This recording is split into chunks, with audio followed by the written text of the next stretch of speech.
Amos, thank you so much for doing this. It's a pleasure. It's I good to be know, back. I know you have so much on your plate, not just minerals, but also missiles from Hezbollah. So maybe we can work on talk about some of these things. Um, Anyways, as I said last year, maybe people didn't hear so well in the terribly acoustic room that we were in, but Amos, we probably would not have saved without Amos. Amos introduced me to General PX Kelly. And then General PX Kelly joined our band of our ESLC and co-chaired it, and then the rest is almost history. Well, hopefully we'll have a good history at the end. Amos, you're responsible. You know, you've known President Biden. You're in the White House. You're really responsible for the supply chain, the infrastructure, the minerals. In many ways, the belts and roads of the United States of America. So maybe give us just a sense of how is it going and where do you see the biggest challenges?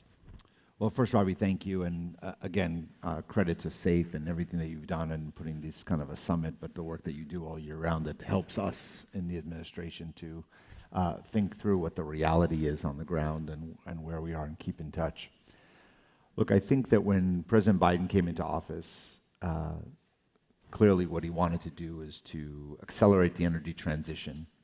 And I think where the synergy between what we're trying to do at the White House and what SAFE is all about is to see the energy transition from two perspectives. One, because truly believing in the climate crisis that we live in and the fact that we have to take steps to address it and to get to the other side. And that is, part of that is not just to stop doing things, but to actually build things and create things that are the alternatives. And how do we support the private sector in accelerating that? The second piece is the national security aspect.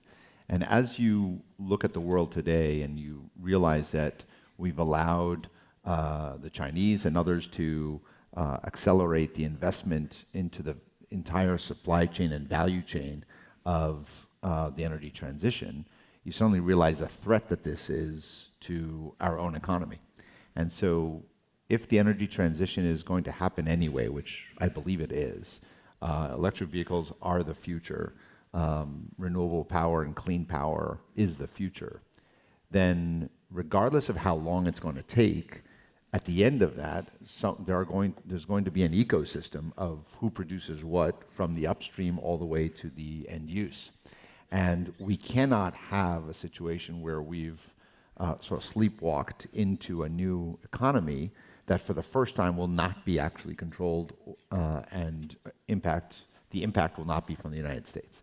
So those are the two causes of what the president wanted to do, while of course maintaining a stable energy system in the United States during that process. So that's where the Inflation Reduction Act, the Infrastructure Act, the CHIPS Act was all about, is how do we reshore, how do we nearshore, how do we work with our allies to create that kind of an ecosystem that we will be able to lead together with ourselves and together with our allies.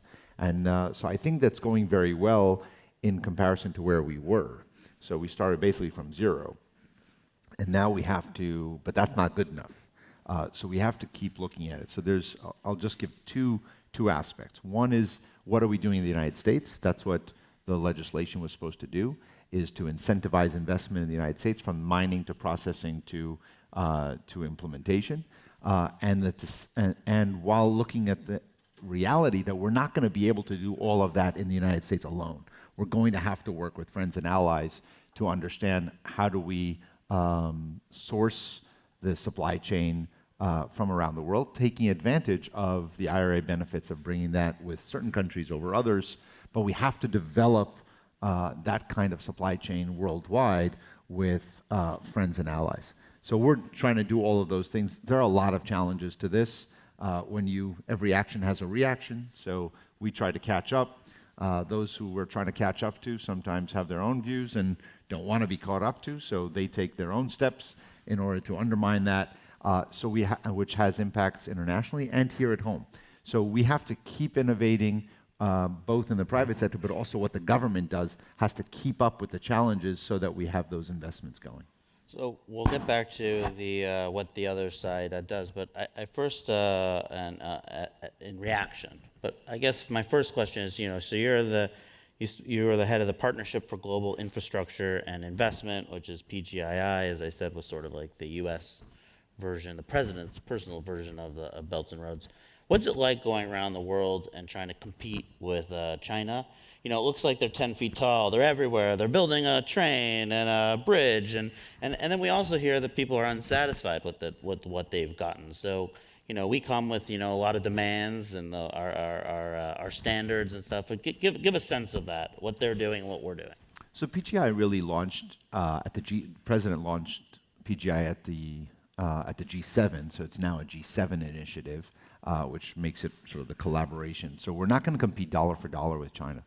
And when the Chinese come in and they do all these things, you're right. They're building. They've spent 20 years in building soccer stadiums and roads and bridges.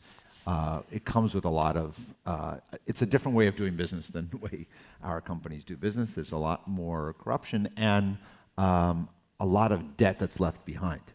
And wherever I go, Robbie, whether it's in Africa, sub-Saharan Africa, in Southeast Asia, Central Asia, et cetera, South America, wherever I go, I get the same reaction. We're going in this direction because they come with money and you come with nothing. You've been here, you barely come, and when you come, there's no money with it. And not cash. We want investment. But American companies are not looking to invest there. American financial institutions and European financial institutions are not looking to finance projects there because there is country risk and commodity risk and currency risk and therefore an ESG risk overall. And therefore, of course I'd go with you. I'd rather have that. So what PGI was supposed to do is to come say, how do we change that? How do we come to countries and say, we want to invest in this area and answer, how do we mitigate the risks so that we do? So that's what we've been doing over the last couple of years. It's been remarkably successful because the openness, when we come with a project, the countries always want to see American companies. To this day, with all the headlines around the world, when you walk into any country, almost any country in the world, they say, I'd prefer to go with an American-led project. So we have looked at corridor approaches of creating where there are, sometimes it's around critical minerals. So in tough places, if you look at Angola, Zambia, DRC has a lot of metals, minerals, and rare earths. We have understood that you can't, if you're in DRC and it takes today, just think about it, if you're talking about cobalt or lithium or copper, and it takes 45 days to get from a mine to the international market, to the nearest port. So we have invested in infrastructure, so we're building out railroads, but not just a rail that goes to nowhere as an aid project, but a commercially viable, bankable project that we're financing, that we're helping to finance, that goes from Libido to DRC. That allows that same 45 days. The first test cargo went 4 or 5 weeks ago, and it took 38 hours to go to the port. When you build that kind of a rail, one, you're making the investment into the mines more attractive to international companies, and we're already seeing that. Second, you may build actual processing and a little value-add facilities in these countries. We've built renewable energy along the entire corridor, the Libido corridor. So now we've spent, the U.S. has financed $950 million already and about to do another $1 billion of clean power, about 600 megawatts in Angola. It suddenly transforms food security because you can get products in, so landlocked countries can now produce agriculture that can get to markets. So you create a holistic approach around it that is actually going to help people's lives and improve the GDP versus having a company come in, take all the minerals, and 20 years later leave. Nobody in the region was better off. The people who work in those mines are still 10 years later are walking home every day on a dark road, dirt road, to a home without electricity, to a town without a hospital, and a city without a school. If that is the reality 10 years after a mine is taking out billions of dollars worth of material, then they're right, then it's appropriate that they're not popular. So that's what we're trying to do, is a different offering, whether it's, as I said, this is true in Africa, it's true in Southeast Asia and South America, And that's what the president's going to continue to do so that we can have a better supply chain, so that we can have those products when they come out of a mine are not based on child labor, environmental degradation, and by the way, it improves the geostrategic interests of the United States in these regions. Now, it's been, it's sort of been said or known that a lot of our foreign policy is based on an aid policy, as opposed to maybe thinking through this more from a business context, a national security context, a development more from the business side. Has that begun to change maybe in some of the other agencies in the government? Yeah, look, I think aid is important and it serves its purposes and it needs to continue. What we're changing here is the entire way that we're engaging in countries and regions around the energy transition and beyond, and that is to make it about investment and bankable. If we make investments, if we are using our tools in the US government together with our allies to incentivize the investment side, that's what creates jobs. That's what brings about not just economic change, but geostrategic change. And that's what we're really seeing. And so that's starting to permeate through the US government. The second change is instead of trying to, when you do aid, you're trying to go to as many places as possible. But on the investment, what I've suggested that we do, and what we've implemented over the last couple of years, is a total change of attitude of instead of trying to reach 40 countries with the same pot of money, let's try to reach 5. Let's designate 5 countries per region that we are going to go deeper in. So I can look at a country like Angola, and where I've spent almost $2 billion of US money, but it's having a massive change, and as it connects into countries in the region, I now have 3 countries that I'm changing the attitude towards the United States, and I can make real change by focusing money, effort, personnel, all in that area. And we had a finance forum in Zambia the other day, a few weeks ago, and I mean, even I was shocked. We had 500 people registered to come from around the world to Lusaka to talk about investment in this region, which would not have been possible if they didn't think that there was so much effort going in. And we've raised now about $3 billion which is private sector dollars and private sector incentivizing dollars from DFC and Exim Bank and the Africa Development Bank, but as commercially based investments to improve. And at the end of the day, it's a win-win-win. It supports the country, supports U.S. foreign policy, and creates a diversification of the supply chain. So all of these materials are now going on a highway only to one country. And again, forget about our politics with China. Why would we want to create a global supply chain where 95% of graphite is coming, of processed graphite is coming from one place? If there's a hurricane, we suddenly have a shortage. Right. If there's an earthquake, we have a shortage. Right. Why would we want to have the same thing now, take not 95%, but 70, 80% on so many of the other different products? And that's before we got into the geopolitics where China has put some of these items on export control lists and actually implementing their export controls, limiting the exports. And when you keep doing that, go take another step, it gives you the ability to manipulate price. And people think about manipulation of price only in the context of increasing price. But it actually is the opposite. At this stage of development, you can collapse the price. We cannot collapse the price of lithium from 75 to 8. Then projects in the United States are delayed. Projects around the world are underwater, so they sell interest or sell equity. Well, there's only one player that says, if I look on the curve at $8, I'm going to buy equity. Well, now you've taken ownership in this way of other products, other projects. And that's the kind of danger that you have. So we have to look at this as a diversification of energy resources, of diversification of the supply chain for the energy transition in the same way that we had an effort 50 years ago in the supply chain of the old energy systems.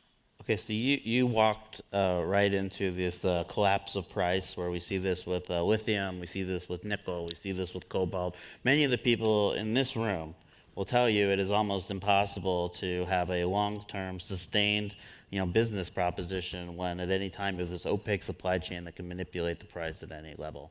So does that not speak that we need to rethink how we trade. The whole world economic, like we talk about, look, in the end, you need transparency from the mine to the product. We need to infuse it with, not perfect values, but our sense of standards. And then our countries, our allies need to align to say, yeah, we'll all pay a little more, but we know that we won't be able to have the manipulation on the other end. Do you think that there's a bigger picture here, ultimately, maybe not in the first Biden administration, but in the second term? So, yes, I think we have 5 years to tackle this, but I think that we should probably work on it right now because the damage is now. And I don't think we have any time to waste. Look, when the IRA first passed, and I went to Europe, or Europe came to us, even in the Oval Office, I can't tell you how many conversations we had in the Oval Office with foreign leaders saying, this is, what you're doing is America first, you're protecting America, you're taking business away from us, you know all the arguments. And our argument, and then they said, well, if you keep doing this, we're going to have to do an IRA. And our answer was, you should. It's not a race to the bottom. And they said, well, but you're interfering with free trade. I said, it's not free trade. There's no free trade in this business. Energy has never been a subject of free trade or free markets. It never was. The 1970s didn't just happen in a vacuum and didn't continue. We have OPEC to this day. Most energy systems, most countries around the world control their energy sources and systems. The United States is unique in that we have a truly privatized system. But the fact that we're privatized, we're still connected to the global market that is not. And just as it was for the last 50 years, it's more so now in the energy transition. And if you can have companies bidding on mining projects, on greenfield mining projects, that are getting loans at zero interest from the Central Bank of China, loans that are ultimately going to be forgiven, then that's not a free market. So if we're going to have American companies compete, or European companies compete, or Japanese, or Korean, or Australian, if they're going to compete in this market, we can't pretend that on our side it's going to be a free market, but on the other side it's not. It doesn't work that way. So we have to have some interventions. So the first was to create, through the IRA, to create these incentives. But we have to be cognizant that the other side is going to react, and they're doing things now on collapsing prices and doing other interventions, and we have to work with our allies towards this. And we had after the state visit by the Australians, Prime Minister a couple months ago, we set up a task force to look at exactly this. What are the prices? And the minister was here the other day, and she and I chair this for the US and Australia. And we're doing the same thing with countries around the world of how do we continue to incentivize the companies that are going to be here today so that we can mitigate that risk. Now, we need help from the private sector to tell us what works. I think we have more tools in government to utilize in order to be able to get that kind of mitigation of the risk. And how do we create a certain transparency? And what are things that, if you're going to have a good project, how do we put more value in it so that it reflects that? So people here who are thinking about, you sit in the mothership at the White House, and I get lists of, I went to the State Department, I went to DOE, and I went to try to get the DPA at DOD. Like, everyone's running around like chickens without heads. What's your advice to people who want to do this and are trying to reach out to the U.S. government? Where should they go? Is there an address? A phone number? Is there a phone number? Okay, don't tell anyone. 202, no. Look, the agencies have different roles to play because there are different pots of money and different regulatory places that can be supportive. What we're trying to do is to create a national strategy that is pushed out of the White House but is implemented by the agencies. I think that the DPA is a good example where I think it's a critically important tool that Congress has allowed us now to utilize. We haven't begun to really tap the potential of that. We have to look at the U.S., not just the U.S. government, not just as where we spend money and give grants or give loans, but also how do we use the remarkable purchasing power that the U.S. government has. And I don't think we have done enough on that. What I think would be helpful is to have a two-way street. And that is, yes, we have the LPO and other pockets at DOE. We have the State Department doesn't have so much money, but lot of good effort. The military and DoD always has its resources. And then, of course, for projects around the world, and sometimes connecting what happens here to the world, DFC, Exim Bank, et cetera. But I think the other side of the street is to come to us and say, here's what we need. Here's what we think that the US government can do beyond giving us cash that would actually stabilize the price, that would create a kind of price environment safety that would help, right? We tried to do it on solar panels with tariffs or with looking at different mechanisms that would work. There are those who want us to have some kind of a carbon plus regulations on labor standards and so on that would put a price on lower, or rather a penalty if you're below that. There are different ideas out there of how to do this. I don't think we're getting enough of those ideas coming out of the private sector. We're getting them more out of other countries sometimes. But I think that's the side that I think would be good. I don't think there's a central address, but I think everybody's rowing in the same direction at this point. Well, we're collecting lots of ideas. I plan to call you up and share them. I say politically, I like to say that we should basically smash together the Marco Rubio Uyghur Forced Labor Act and the CBAM, carbon border adjustment, smash them together. Democrats will get what they want, Republicans get what they want, and we get higher standards and a good supply chain. I think the most important thing that we should do to move forward, in all honesty, is we have not translated the risk that I've described here today, that I know that you have talked about in the past, and translated that on Capitol Hill as a clear and present danger. And I think that the people in this room, in this industry, can see what is the threat here. And it's gone into a political cycle that is devoid of the reality on the ground. And you can say all you want, I want to be anti-China and talk about Taiwan and talk about other things. Those are all threats we have to prepare for. But those are the threats of the future. We're in a conflict now. Right. And I don't think that there is an understanding of that. And there's almost no reporting of it in the mainstream media and so on, because if there's a missile, we'll report it. If there's an attack on someone, we'll report it. But this kind of economic warfare is harder for people to comprehend, harder to write in a headline, and therefore it's not covered. And if it's not covered, it's not discussed on the Hill. And I think there's ways that if we had more financial resources, not as giveaway money, but as investment in the infrastructure around the world in places in the critical nodes of production and processing, and make sure that we have a diversified system.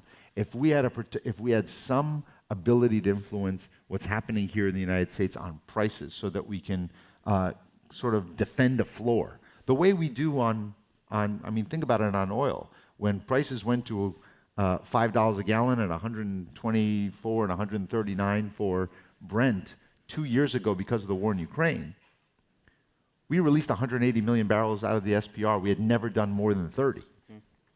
So we did a shock therapy to the system, and it worked. And the idea is we did it over 6 months, then retreated back and allowed the market to go back. So we gave 6 months to the private sector to increase investment in production. We have to think about how do we create tools that we have to combat this kind of sort of bad acting in this sector. We have to call it there. We could do this all day. So thank you very much, Amos. I wish I could talk about Lebanon and northern Israel, but I guess we'll have to save that for 10 years from now when it's still going on. Good luck. Thank you.